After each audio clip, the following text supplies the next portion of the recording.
அஸ்ஸலாமு அலைக்கும் வரஹ்மத்துல்லாஹி வபரகாத்துஹு. எல்லாரும் எப்படி இருக்கீங்க? அல்ஹம்துலில்லாஹ் நான் இங்க நல்லா இருக்கேன். உங்க எல்லாருக்காகவும் ரம்ஜான்ல நோன்பு வச்சு துவா செய்தவனமா இருக்கேன். வாங்க இப்ப நம்ம வேர்ல்டு கரண்ட் அஃபேர பத்தி பார்ப்போம். இதுல ஈரானும், இஸ்ரேல், அமெரிக்காவுடைய வார் நடந்துட்டு இருக்கு. இதுல ஏகப்பட்ட தாக்குதல் பண்ணிட்டு இருக்காங்க ஈரானு. இதுல வந்து அமெரிக்காவுடைய மிலிட்டரிங்க ஏகப்பட்ட பேர் இறந்து போயிருக்காங்க. ஆனா அமெரிக்கா என்ன சொல்றாங்கன்னா, எங்க 6 மிலிட்டரி தான் இறந்து போயிருக்காங்க அப்படின்னு சொல்லி தகவல் குடுக்குறாங்க. ஆனா அமெரிக்கா ஏதோ மறைக்கிறாங்க. அவங்க முகஜாடை எல்லாம் பார்த்தீங்கன்னா, ஏதோ ஒரு விஷயம் அவங்க மறைக்கிறாங்க. அவங்களுக்கு ஏகப்பட்ட பாதிப்பு ஏற்பட்டிருக்கு. ஏன்னா அவங்களுடைய இடம் வந்து ஏர்பேஸு ஏகப்பட்டது ஏர்பேஸ் வந்து மிடில் ஈஸ்ட்ல இருந்துச்சு. அந்த மிடில் ஈஸ்ட்ல இருந்த ஒவ்வொரு ரேடாரையும், ஒவ்வொரு பொருளையும் வந்து இவங்க ஈரான்காரங்க தாக்குறேன்னு சொல்லியிருந்தாங்க. அப்ப அந்த தாக்குறாங்கன்னா, அப்போ அங்க அமெரிக்கனோட மிலிட்டரிஸ் தான் இருந்திருப்பாங்க. அவங்களுக்கும் தானே தாக்குதல் பட்டிருக்கும். அவங்களும் தானே கேஷுவாலிட்டிக்கு போயிருப்பாங்க. இந்த மாரி ஒவ்வொரு விஷயமும் அவங்க என்ன பண்றாங்கன்னா, அமெரிக்கா மறைச்சுக்கிட்டே இருக்காங்க. ஏன்னா, அத வந்து ஒரு மைனஸா நினைக்கிறாங்க. எனக்கு தெரிஞ்சு எப்படியும் ஒரு 500க்கு மேல ஏன்னா ஈரான் என்ன சொல்றாங்கன்னா, 500க்கு சிப்பாய்க்கு மேல இறந்து போயிருக்காங்க அமெரிக்காவுடைய மிலிட்டரி ட்ரூப்ஸ். அப்போ அவங்க சொல்றது கரெக்ட்டா தான் இருக்கும். ஏன்னா, அவங்களுடைய முக ஜாடைகள் எல்லாம் அவங்க யாரு வெளிய வந்து பேசினாலும் அவங்க முகம் வந்து தொங்கி கிடக்கு. ஏன்னா ஒரு உற்சாகமான விஷயமா இல்ல. அதனால அமெரிக்கா ஏதோ ஒண்ணு மறைக்கிறாங்க. அவங்க மிலிட்டரி இறந்து போயிருக்காங்க. இதே மாரி தான் அமெரிக்கால வந்து ஒரு பஹ்ரைனுடைய ஹோட்டல்ல வந்து அமெரிக்கன் மிலிட்டரி எல்லாம் ஒளிஞ்சிருக்காங்கன்னு கேள்விப்பட்டாங்க. அதுல வந்து டைரக்ட்டா ஒரு மிசைல் அனுப்புனாங்க ஈரான். அதுல ஏகப்பட்ட பேர் பாதிக்கப்பட்டாங்க. இத அமெரிக்கா ஒத்துக்கிறாங்க. ஏன்னா, அவங்க எங்கெங்க அவங்களுடைய மிலிட்டரி பேஸ்ல வச்சிருந்தாங்களோ, அதுக்கு உண்டான சாதனங்கள் வச்சிருந்தாங்களோ, அங்கெல்லாம் கரெக்ட்டா தாக்கும்போது மிலிட்டரிங்களும் தாக்கப்பட்டிருக்காங்க. இன்னொன்னு இந்த போர் ஆரம்பிச்சு கரெக்ட்டா 8 நாள் ஆகுது. ஏன்னா போன வாரம் சனிக்கிழமை இந்த போர் ஆரம்பிச்சாங்க. இஸ்ரா ஈரானு. அந்த போரு அவங்க வேற லெவல்ல பண்ணிட்டுருக்காங்க. ஆனா முதல் நாள்ல ஒரு பலமான தாக்குதலும், அதுக்கப்புறமான நாள் கொஞ்சம் கம்மியான மிசைல்களும், அதுக்கப்புறமான நாள் கொஞ்சம் கம்மியான மிசைலும் இந்த மாரி அவங்க ஒரு ஸ்ட்ராட்டஜி வச்சிருக்காங்க. நம்ம தகவல்ல என்ன நெனச்சோம்னா, முதல்ல ஈரான் அந்த அளவுக்கு பலம் இல்ல. அவங்களால தாக்க முடியாது. அவங்க வந்து 1 வாரம் சஸ்டெயின் பண்றது பெரிய விஷயம்னு நெனச்சோம். ஏன்னா, அமெரிக்காவும், இஸ்ரேலும் பெரிய நாடு. ஆனா, அது ஒரு நாடு இல்ல. அது அவங்கள அசால்ட்டா தாக்க முடியும் அப்படின்னு சொல்லி டிஃபென்ஸ் பண்ணி காட்டுனாங்க யாருன்னா, அது ஈரான் தான். இந்த மாதிரி ஒவ்வொரு விஷயம் ஈரான் பலசாலின்னா மாரி அவங்க காட்டிக்கிட்டே வராங்க. ஏன்னா, அமெரிக்கா வந்து ஈரான் கிட்ட இருக்கிற அவங்களுடைய வான்வழி தாக்குதல், அவங்களுடைய நேவி ஃபோர்ஸ் இதெல்லாம் தாக்குதல் பண்ணியிருக்காங்க. அதுவும் இல்லாம அவங்ககிட்ட அந்த அளவுக்கு சேட்டலைட் வசதியே இல்ல. ஆனா, எப்படி அவங்களுக்கு பின் பாயிண்ட்டா அவங்களுக்கு கரெக்ட்டா இந்த இடத்துல அமெரிக்காவுடைய பேஸ் இருக்கு. இந்த இடத்துல அமெரிக்காவோட மிலிட்டரி ஒளிஞ்சிருக்காங்கன்னு அழகா அவங்களுக்கு தெரிஞ்சிருக்குன்னா, இதுக்கு பின்னாடி யார் குடுக்குறாங்க? யார் தகவல் குடுக்குறாங்க? ஏன்னா, இந்த விஷயத்த வந்து அமெரிக்காலவும் டிஸ்கஸ் பண்றாங்க. ஈரானுக்கு இந்த மாரி சேட்டலைட் விஷயம்லாம் தெரியாதுன்னு இருந்தா, அவங்களுக்கு யார் இது குடுக்கணும்? அப்போ அது யார் குடுக்குறாங்கன்னா, நெறைய பேர் நெறைய தகவல் என்ன வருதுன்னா, அது வந்து ரஷ்யா குடுக்குறாங்க அப்படின்னு சொல்லி சொல்றாங்க. ரஷ்யா வந்து இந்த தகவல வந்து ரஷ்யாவும் அவங்களுக்கு குடுக்கல. இந்த தகவல் யார் குடுக்குறாங்கன்னா, சைனா குடுக்குறாங்க. எப்படி குடுக்குறாங்கன்னா, சைனா இவங்களுடைய மிடில் ஈஸ்ட்ல இருக்கிற எல்லா ஏர் பேஸும் அமெரிக்கா அது எல்லாமே அவங்க அழகா எடுத்து, அது வந்து இஸ்ரேலுக்கு அம் ரஷ்யா கிட்ட குடுக்குறாங்க. அந்த தகவல தான் ஈரானுக்கு வருது. அந்த தகவல் மூலியமா ஈரான் தாக்குதல் பண்றாங்க. இதனால டென்ஷன்ல இருக்கிறாங்க அமெரிக்காஸ்.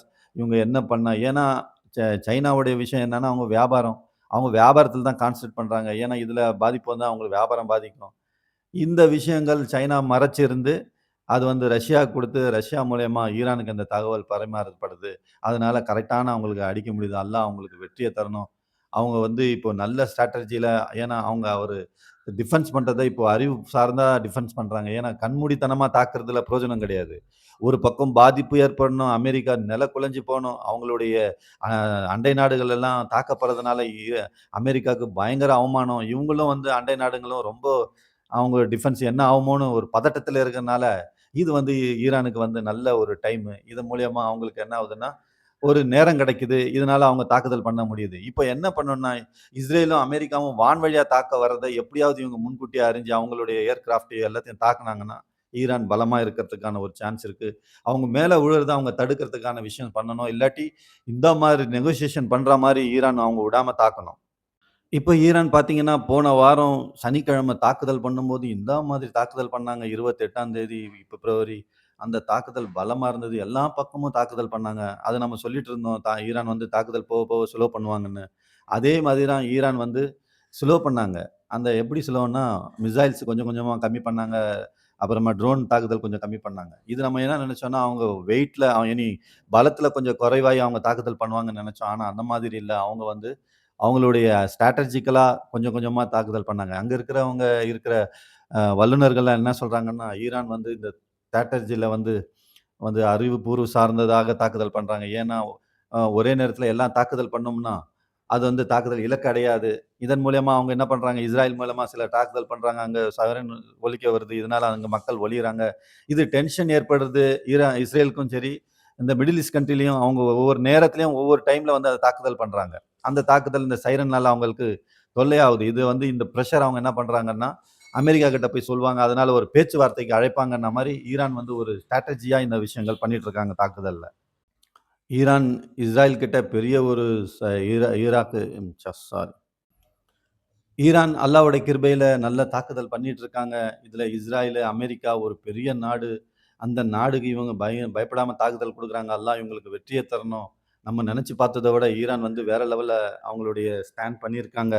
இதெல்லாம் அல்ஹம்துலில்லாஹ். ஏன்னா, அல்லாஹ் வந்து நம்ம ஏன் எதிர்பார்க்க மாட்டோம்? ஈரான் ஜெயிக்கணும்னு. ஏன்னா, அமெரிக்காவும், இஸ்ராயல் பண்ண உலகத்தில பண்ண அட்டூழியம் நம்ம சொல்லவே வேண்டாம். அல்லாஹ் அவர்களுக்கு நிச்சயம் தரணும். இதில நம்ம என்ன ஆயிடுறாங்கன்னா, நெறைய சோசியல் மீடியால பேசுறவங்க என்ன பேசிறாங்கன்னா, ஈரான் அப்படி தாக்குது, இந்த மாரி தாக்குதுன்ன மாரி, ஒரு கிரிக்கெட் கேம் முடியாததுக்கு முன்னாடியே வந்து ஏகப்பட்ட பேச்சுவார்த்தைகள போட்டுர்றாங்க.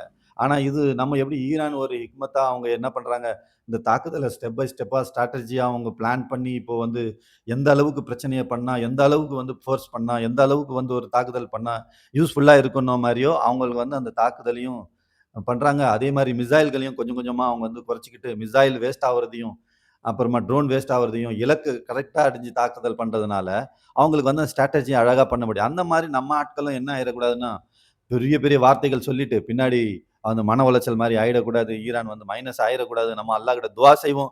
ஈரான் வெற்றி அடையணும்னு சொல்லி, நம்ம இத பேசுற மக்கள் என்ன பண்ணணும்னா, இந்த மீடியா, சோசியல் மீடியால பேசுற ஈரானுக்கு சப்போர்ட் உள்ள மக்கள் வந்து, ஒரேடியா எந்த வார்த்தையும் ஃபோர்ஸா பேசிறாம, அவங்களும் ஹிக்மத்தா அவங்களும் ஈரான் மாதிரி ஹிக்மத்தா பேசணும். அல்லாஹ் ஈரான்களுக்கு ஈரான் நாட்டுக்கு ஏகப்பட்ட ஹிக்மத் தரணும். இதுல இந்த தாக்குதல்ல அவங்க அந்த பிளான் படி பண்ணணும். அது பேச்சுவார்த்தை பண்றதுக்கு அமெரிக்காவும், இஸ்ராயலும் நிர்பந்தமா இன்னும் ஈரான் கால்ல வந்து விழணும். அந்த மாரி சிச்சுவேஷன் ஏற்படணும். ஏன்னா, போர் எப்படிப்பட்டதுன்னா, ஒரு நாள் வந்து போர் வந்து ஒரு பலமாக ஈரான் பாதிக்கப்படும். ஒரு நாள் வந்து போர் இ இஸ்ரேல், அமெரிக்காவுக்கு மைனஸ் ஆகும். ஏன்னா, போர் வந்து எதுவுமே எனக்கு என்னது நிர்ணயிக்க முடியாது. அது வந்து இந்த மாதிரி தான் ஆகும்ன்ன மாரி. ஏன்னா, அது அல்லாஹ் தான் அது வெற்றியோ, தோல்விய அல்லாஹ் ஏற்படுத்தி வைக்கிறான். ஏன்னா, அந்த தாக்குதல் ஒரு நாள் பலமா இருக்கும். ஒரு நாள் இவங்களுக்கு பலமா தாக்குதல் இருக்கும். இதனால நம்ம என்ன பண்ணணும்னா, பேசுறவங்க கொஞ்சம் யோசிச்சு பேசினா நல்லாருக்கும். எப்படி நம்ம உதாரணத்துக்கு பார்த்தீங்கன்னா, உக்ரைன், ரஷ்யால நீ பார்த்தீங்கன்னா, ஒரு சமயத்தில ரஷ்யாவுடைய குறிக்கு வந்து கரெக்ட்டா பட்டு உக்ரைனுக்கு டேமேஜ் ஏற்படுது. ஒரு டைம்ல வந்து உக்ரைன் வந்து குறி ஏற்பட்டு, அந்த சரியான தாக்குதல் ஏற்பட்டு, ரஷ்யாவுக்கு டேமேஜ் ஏற்படுது. இந்த மாதிரி போர் வந்து அப் அண்ட் டவுன்ஸ் இருந்துட்டே தான் இருக்கும். நேத்து பாருங்க மீடியால என்ன சொன்னாங்க டொனால்ட் ட்ரம்ப் ஈரானுக்கு என்ன கம்ப்ளீட் சரண்டர் ஆவணும். நீங்க எல்லாம் ஆயுதம் போட்டுட்டு எந்த ஒரு ஆயுதம் இல்லாம நிராயுதமா நீங்க நீங்க வந்து சரண்டர் ஆவணும். பேச்சுவார்த்தைக்கு அப்பதான் நாங்க வருவோம்ன்ன மாரி டொனால்ட் ட்ரம்ப் சொல்றாரு. அதுவும் இல்லாம நேத்து 2 ஹவுஸ்லயும் அமெரிக்கால வந்து டொனால்ட் ட்ரம்ப் தான் ஜெயிச்சிருக்காரு. ஒண்ணுத்துல வந்து அ என்னது 512 ஓட்டுன மாரி, ஒண்ணுத்துல 53 ஓட்டுன மாரி அவங்க ஜெயிச்சிருக்காங்க. ஏன்னா இந்த 2 ஹவுஸ்லயும் அமெரிக்காவுக்கு ஃபேவரா தான் வந்திருக்கு. அதனால அவங்க கம்ப்ளீட் சரண்டர்ன்னு சொல்றாரு. இந்த 2 ஹவுஸும் என்ன பண்ணிட்டாங்கன்னா, அமெரிக்காவுக்கு நல்ல பவர் குடுத்தாங்க. அதனால அவங்க இஷ்டத்துக்கு மாரி ஆப்பரேஷன் பண்ணுங்கன்னு சொல்லிட்டாங்க. இப்ப என்ன பிரச்சனைன்னா, அமெரிக்காவுக்கு வந்து மிடில் ஈஸ்ட் கண்ட்ரில இருக்கிறவங்க வந்து பயங்கரமா பிரஷர் பண்றாங்க. எங்களுக்கு தாக்குதல் ஏற்படுது, ஏகப்பட்ட நஷ்டம் ஏற்படுது. நீங்க ஏதாவது பேசுங்கன்ன மாதிரி மிடில் ஈஸ்ட்ல கண்ட்ரி இருக்கிற சவுதி அரேபியா, கத்தரு, யுஏஇ இவங்கலாம் வந்து ஃபோர்ஸ் பண்றாங்க. எப்படி ஈரான் என்ன தாக்குதல் நெனச்சு அவங்க எப்படி ஆரம்பிச்சாங்களோ, அதுல கரெக்ட்டா அவங்க வந்து ஜெயிச்சுட்டாங்க. ஏன்னா, அந்த ஃபோர்ஸ் இவங்க போய் பண்றாங்க அமெரிக்கா கிட்ட, டொனால்ட் ட்ரம்ப் கிட்ட. ஏன்னா, அமெரிக்கா வந்து சும்மா வாய் வ வ சொல்லிட்டு ஒரு ஒரு பெரிய ரவுடி மாரி வரதெல்லாம் கிடையாது. இங்க நிர்பந்தமாயி வரணும். அவங்க நிர்பந்தமா பேசணும். இவங்க சொல்ற நெகோசியேஷன் அவங்க அமெரிக்கா கேட்கணும். அந்த பிரஷருக்கு ஈரான் பண்ண தாக்குதல்ல, அது அமெரிக்கா டொனால்ட் ட்ரம்ப் கீழ இறங்கி வர பிரஷர் ஆயிருச்சு. வந்து பேசி டேபிள்ல சரிக்கு சமரா பேசி, சரியான வார்த்தைகள் பேசி, மரியாதை குடுத்து பேசுற மாரி செய்யணும்னு நெனச்சாங்க. ஈரான் அத வந்து பலமா செஞ்சு காட்டிட்டாங்க. இப்போ இந்த அரபு கண்ட்ரிகள் வந்து ஏகப்பட்ட தாக்குதல்னால என்ன ஆயிடுச்சுன்னா, இப்ப அமெரிக்காவுக்கு ட்ரம்ப்க்கு பிரஷர் குடுக்குறாங்க. என்ன சொல்றாங்கன்னா, நாங்க கேஸ், ஆயில் எல்லாம் நிப்பாட்டிருவோம். நீங்க சொல்லி தானே உங்க நாட்டுக்குள்ள இன்வெஸ்ட்மென்ட் பண்றோம். நீங்க காப்பாத்துவீங்கன்னு நெனச்சோம் நாங்க. நீங்க எதுவுமே எங்களுக்கு பண்ணல. நீங்க இங்க இருக்கிற மிலிட்டரியும் தூக்கின்னு போயிட்டீங்க. எங்களுக்கு எந்தவித பயனும் இல்ல. உங்ககிட்ட வந்து சப்போர்ட்டா இருந்து. இந்த பிரஷர் பண்றாங்க. இதுல வந்து சவுதி அரேபியா சரியான பிரஷர் பண்றாங்க அமெரிக்காக்கு. இதனால அமெரிக்கா நிர்பந்தத்துல இருக்காங்க. ஏன்னா, உங்களால நாங்க எங்களுக்கு கேஸ், ஆயில் வேற எந்த கண்ட்ரிக்கும் விக்க முடியாம ஆயிரும். உங்களுடைய நான் இன்வெஸ்ட்மென்ட்டும் பண்ண மாட்டோம். இந்த மாரி ஒரு பிரஷர் பண்றதுனால அமெரிக்காக்கு நிர்பந்தத்துல இருக்காங்க. நாங்களும் எந்த வியாபாரம் பண்ண முடியலன்னா, எங்களுக்கும் பொருளாதார இழப்பு ஏற்படும். இதனால நாங்க நிர்பந்தத்துல இருக்கோம். நீங்க ஏதாவது பேச்சுவார்த்தை பண்ணுங்கன்னு சொல்லி ஃபோர்ஸ் பண்றாங்க டொனால்ட் ட்ரம்ப்புக்கு மிடில் ஈஸ்ட் கண்ட்ரில இருக்கிற அரபுங்கள். இங்க பார்த்தீங்கன்னா, இந்த பிரச்சனையில வந்து ஏகப்பட்ட ஃபோர்ஸ் பண்றாங்க நம்ம மிடில் ஈஸ்ட் கண்ட்ரி. ஆனா இத டொனால்ட் ட்ரம்ப் இதெல்லாம் கேட்பானா? கேட்க முடியாது. ஏன்னா ஈரான்லயும் பார்த்தீங்கன்னா, 1300க்கு பேர் மேல இறந்து போயிருக்காங்க. ஏன்னா தாக்குதல் பண்ணிக்கிட்டே இருக்காங்க. இது இஸ்ராயல் தினமும் வேற வேற மாதிரி ஒரு தாக்குதல் பண்ணிக்கிட்டே இருக்காங்க. ஏர்கிராஃப்ட்ல கொண்டு வந்து வேற வேற இடத்துல அவங்க தாக்குதல் பண்றாங்க. இதுல வந்து பேச்சுவார்த்தைக்கு இவங்க கூப்பிட்டாங்கன்னா, ஈரானும் அவங்க வந்து நல்ல ஸ்ட்ராட்டஜியா, நல்ல யோசனையா பேச்சுவார்த்தைக்கு போணும். ஏன்னா, ஈரான்ல ஏகப்பட்ட தாக்குதல் ஏற்படுது. மக்கள் வந்து பொது வழில ஏகப்பட்ட பேர் இறந்து போறாங்க. ஆனா, இதுவே பாருங்க இஸ்ரேல் என்ன பண்ணியிருக்காங்கன்னா, 11,000 பங்கர் பஸ்டர் பண்ணியிருக்காங்க. இங்கேருந்து ஈரான்லேருந்து ஏதாவது மிசைலோ, ட்ரோனோ வருதுன்னா, அவங்க உடனே தகவல் வந்துருது. அவங்க எல்லாருமே அந்த பங்கர் பஸ்டர்ல உணவோட, தண்ணியோட உள்ள போய் ஒளிஞ்சுக்கிறாங்க. இது முடிஞ்சோனே அவங்க வெளில வந்து கேஷுவலா ஆயிட்டாங்க. இந்த மாதிரி ஒரு விஷயம் ஈரான்ல இன்ன வரைக்கும் நம்ம ஏற்படுத்த முடியல. மக்கள் பொது வழில அடிக்கிறாங்க. இதனால அங்க மக்கள் ஏகப்பட்டது இருக்காங்க. அதனால சர்வசாதாரணமாக 100 பேர், 200 பேர் ஷஹீத் ஆயிடுறாங்க அந்த இடத்துல. ஈரான் பாருங்க இப்போ ஹெவியோட மிசைல் வந்து போடுறாங்க. கலஸ்டர் மிசைல் ஒண்ணு போட்டாங்க. அதுல வந்து ஒரு குட்டி, குட்டி பாம்புகள் நெறைய இருக்கும். அதுல வந்து தாக்குதல் பண்ணும்போது பரவி தாக்குதல் பண்ணும் அது. அதனால ஏகப்பட்ட டேமேஜ் ஏற்படுது இஸ்ராயல்ல. இன்னொன்னு விஷயம் என்னன்னா, இந்த கிளஸ்டர் பாம் வந்து தடை பண்ணியிருக்காங்க. இத வந்து தாக்குதல் பண்றதுக்கு. இந்த மாதிரி நேரத்தில வந்து அடுத்தடுத்த டெக்னாலஜி பாம் கொண்டு போறது பெரிய விஷயம் தான். ஆனா இது இப்போ டைரக்ட்டா இந்த கிளஸ்டர் பாம் கொண்டு போறது என்னன்னா, ஈரானுக்கு மைனஸ்னா மாரி. ஏன்னா நாளைக்கு ஏதாவது வந்து இது தடை பண்ணி வச்சிருக்காங்க உலகத்தில. எப்படி நீங்க ஈரான் யூஸ் பண்ணலான்னு சொல்லிருவாங்க. அதுவும் இல்லாம நம்ம வந்து ஒரு ஸ்ட்ராட்டஜியா இந்த போர் பண்ணோம்னா, கண்டிப்பா ஈரானுக்கு ஜெயிக்கும். இந்த மாதிரி உலக நாடுகள் என்ன சொல்றாங்க, இதையும் அவங்க மனசுல வச்சுட்டு கொஞ்சம் கொஞ்சம் பழைய ஓல்டு வெர்ஷன தூக்கி அவங்க டேமேஜ் பண்ணிட்டு, எப்ப அது தேவைப்படுதோ அதுக்கு ஏத்த மாரி இந்த இந்த பாம்கள அதிக நவீன டெக்னாலஜி பாம் எது தடை பண்ணியிருக்காங்களோ, அத பார்த்து யூஸ் பண்ணாங்கன்னா, ஈரானுக்கு இன்னும் வந்து இந்த ஸ்ட்ராட்டஜில ஜெயிக்க முடியும். இது ஏன் சொல்றோம்னா, ஈரான் வந்து அதிக நவீன கிளஸ்டர் பாம்புக்கு போனாங்கன்னா, அதே மாரி இஸ்ராயலும் என்ன பண்ணுவாங்க, அவங்களும் அதிநவீன டெக்னாலஜி உள்ள பாம் வச்சிருக்காங்க. அதுல வந்து அவங்க கிட்ட நியூக்ளியர் பாம்பே இருக்குது. அதுல டிஃபரெண்ட் டிஃபரெண்ட் டைப் இருக்குது. இத எடுத்துட்டு வந்து பிரயோகிச்சாங்கன்னா, ஏகப்பட்ட மக்கள் வந்து நம்ம ஈரான்ல இறக்க பார்க்கும். அதனால அல்லாஹ் நம்மள பாதுகாக்கணும். இந்த மாரி யோசனையில இருந்து அல்லாஹ் இந்த ஈரான், அ இஸ்ரேல், அமெரிக்காக்கு வந்து அல்லாஹ் அந்த புத்தி மங்க வைக்கணும். இதுக்கு முன்னாடி நடந்த போர்கள்லாம் பார்க்கணும். இஸ்ராயல்ல வந்து ஏகப்பட்ட போர்கள் வந்து ஏற்பட்டுச்சு. இதுல கைரோ அடிச்சாங்க. மத்த நாடுகள்லாம் அடிக்க வந்தாங்க. அப்ப எப்படி இருந்துச்சுன்னா, கண்டிப்பா இஸ்ராயல் முடிஞ்சிருவாங்க. இதோட அவங்க ஜெயிக்க மாட்டாங்க. இந்த மாரி இருந்தது. அவங்களுடைய பிரைம் மினிஸ்டர் ஒரு லேடீஸ் இருந்தாங்க. அவங்க வந்து ஆயுதங்கள்லாம் கீழ போட்டுருங்கன்னு சொல்லி சொன்னாங்க. ஆனா அதுல பார்த்தீங்கன்னா 2த்துலயும் அவங்க தான் ஜெயிச்சாங்க இஸ்ராயல். அது எப்படி? ஏன்னா, அவங்க வந்து அந்த கடைசி நேரத்துல வந்து புதுவிதமான ஒரு ஆயுதங்கள கொண்டு வந்து போட்டதுனால இஸ்ராயல் ஜெயிச்சாங்க. இதுல வந்து அதிகமான சப்போர்ட் யார் பண்றாங்கன்னா, அமெரிக்கா ஃபுல் ஃபோர்ஸ எடுத்துட்டு வந்துட்டு என்ன பண்றாங்கன்னா, இஸ்ராயல பாதுகாத்துர்றாங்க. ஏன்னா, ஒவ்வொரு வாட்டி போர் நடக்கும்போது இஸ்ராயல் தோக்குற நெலைம தான் ஆவுது. ஆனா, அமெரிக்கா ஃபுல் ஃபோர்ஸ்ல வந்து பாதுகாத்துர்றாங்க. இந்த போர்ல அமெரிக்கா வந்து ஃபுல் ஃபோர்ஸ்ல இன்ன வரைக்கும் வரல. இது வந்து அல்லாஹ்வுடைய நமக்கு வந்து ஒரு ஹிக்மத்துன்னு சொல்லலாம். ஆனா, இன்னொன்னு சொல்லலாம். ஈரான் வந்து டஃப்பா நின்னு எல்லாரையும் தாக்குதல் பண்ணிட்டு இருக்காங்க. இதுல அவங்க த திணர்றாங்க எல்லா நாடு மிடில் ஈஸ்ட் கண்ட்ரில இருக்கிற அரபுகளும் சரி, இஸ்ராயலும், அமெரிக்காவும் திணறிட்டு இருக்காங்க. இந்த போர் எப்படி நடக்குதுன்னா, ஈரான் பண்ற ஸ்ட்ராட்டஜிய பார்த்தீங்கன்னா, இந்த போர நல்லா இழுத்துட்டு போவாங்க போல தெரியுது. இதனால அமெரிக்காவுடைய டொனால்ட் ட்ரம்ப் யோசிச்ச மாரி 1 வாரத்திலேயோ, 3 நாள்லயோ முடிக்கலாம்னு யோசிச்சாங்க. அந்த மாதிரி இப்ப இல்ல.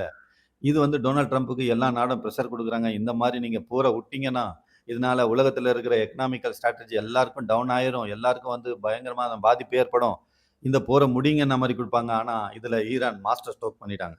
இப்ப இந்த போர்ல அமெரிக்காவுக்கு வந்து எக்கனாமிக்கல்ல ஒரு நாளைக்கு $1 பில்லியன் வந்து அவங்க செலவாகுது. ஏன்னா, இந்த போர்ல. அதே மாரி ஈரானுக்கு இதுக்கு முன்னாடி எதுக்காக புரொடெஸ்ட் பண்ணாங்க? அந்த எக்கனாமிக்கல்ல தானே புரொடெஸ்ட் பண்ணாங்க. 2 பக்கமும் பொருளாதாரத்துக்கு டைட்டா ஆயிட்டு இருக்காங்க. 2வது வந்து ஒரு நாடு வந்து எப்ப டவுன் ஆகும்னா, நீங்க பாகிஸ்தான பார்க்கலாம் உதாரணம். அவங்களுடைய பொருளாதாரம் டவுன் ஆல தான் இந்த பணத்துக்காக தானே எல்லாரும் காட்டி குடுக்குறானுங்க, இந்த பாகிஸ்தான்காரங்க. இது வந்து ஒரு பெரிய பிரச்சனையா நிக்குது ஈரானுக்கும் சரி, அமெரிக்காவுக்கும் சரி. ஏதாவது பொருளாதாரம் ஏதாவது இழப்பு ஏற்பட்டாங்கன்னா, அவங்க வந்து எல்லா நாட்டுக்கிட்ட இருந்து அவங்க ஈஸியா வாங்கிப்பாங்க. எலன் மாஸ்க் ஒரு ஆளே போதும் $10 பில்லியன் குடுப்பான் அந்த ஆளு. இந்த மாதிரி நீங்க ஈரான்ல பார்த்தீங்கன்னா, அந்த மாரி எந்த சோர்ஸும் இல்ல. அவங்களுக்கு வந்து எக்கனாமிக்கல்ல அவங்க கொஞ்சம் பணத்த தான் வச்சிருக்காங்க. அது வந்து ஒரு பிரஷர் ஆவும் ஈரானுக்கு. இந்த போர் இப்ப நீண்ட நீண்ட வந்து ஈரானுக்கு வந்து பொருளாதார பிரச்சனை வந்து ஏற்படுறதுக்கான அதிக வாய்ப்பு இருக்கு. இன்னொரு விஷயம் என்னன்னா, லெபனான்ல இருக்கிற ஒரு ஆள் வந்து இறந்து போயிட்டாங்க. அது வந்து யூதன். அவங்க வந்து 1986ல ஒரு டெய்லர் வேலைக்கு அங்க போயிருக்காங்க. அங்க வந்து அடிபட்டு அவரு இறந்து போனனால, இஸ்ராயல் அவங்க பாடி தூக்குறதுக்கு ஒரு ஹெலிகாப்டர்ல கொண்டு போயிருக்காங்க. அப்போ வந்து என்ன பண்ணியிருக்காங்கன்னா, லெபனான்ல இருக்கிற ஹிஸ்புல்லா அவங்க தாக்கியிருக்காங்க. அதுல ஏகப்பட்ட 5 பேர் அந்த மிலிட்டரி தாக்குதல் ஏற்பட்டிருக்கு இஸ்ராயல்ல. அந்த பாடி கொண்டு வர முடியாம போச்சு. இதனால இது பயங்கரமான தாக்குதல் வந்து இஸ்ராயல் பண்றாங்க லெபனான் மீது.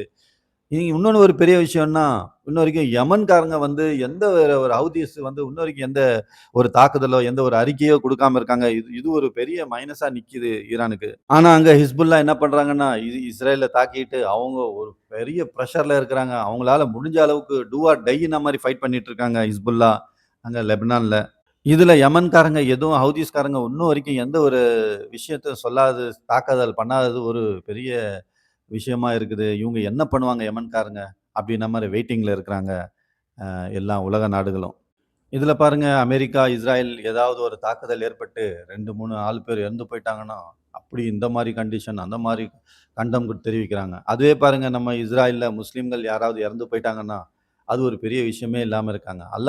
அல்லாஹ் வந்து முஸ்லிம்கள் இறந்து போனா ஷஹீதோடைய அந்தஸ்து குடுத்துடுறான். அதனால முஸ்லிம்கள் அத வந்து ஒரு பெரிய விஷயமா நினைக்கிறதில்ல. ஆனா அவங்க 2 பேர் இறந்து போயிட்டாலுமே, ஏதோ அச்சச்சோன்னு உயிர் போன மாரி குடுக்குறாங்க. அல்லாஹ் இந்த மாரி தாக்கத்த ஒரு முஸ்லிம்களுக்கு மனதுல குடுத்துருக்கான். ஒரு 2 நாள் அவங்க துக்கப்படுவாங்க. அப்புறமா அவங்க நெனச்சுப்பாங்க, அல்லாஹ் கிட்ட ஷஹீத் ஆயிட்டாங்கன்னு. அல்லாஹ் ஒரு மன வலிமை குடுத்துருக்கான் முஸ்லிம்களுக்கு. ஆனா, இந்த மாதிரி அதர் கண்ட்ரில இருக்கிறவங்களுக்கு அல்லாஹ் வந்து இந்த மாரி முஸ்லிம் அல்லாதவர்களுக்கு இந்த மாரி மனநிலை அல்லாஹ் குடுக்கல. இதுல பாருங்க அல்லாஹ் ஈரானுக்கு வெற்றிய குடுத்துருக்காங்க. அவங்க ஒவ்வொரு தாக்குதலும், ஒவ்வொரு விஷயம் பார்த்தீங்கன்னா, அவங்க பண்ண ஒவ்வொரு தாக்குதலும் ஒரு ஒரு ஸ்ட்ராட்டஜி மாரி இருக்கு. அல்ஹம்துலில்லாஹ். இன்ன வரைக்கும் அல்லாஹ் வெற்றிய குடுத்துருக்கான். ஆனா, இந்த வெற்றிக்கு நம்ம இதுவாயிறக்கூடாது. நம்மளுடைய விஷயங்கள நம்ம மக்கள் வந்து ஒற்றுமையா அத காட்டணும். ஏன்னா, இத வந்து ஓவரா பேசி, ஒருத்தருக்கு மேல ஒருத்தர் பாத்தீங்களா, இந்த மாரி கேலனம் பண்ண மாரி ஆயிடக்கூடாது. அல்ஹம்துலில்லாஹ்.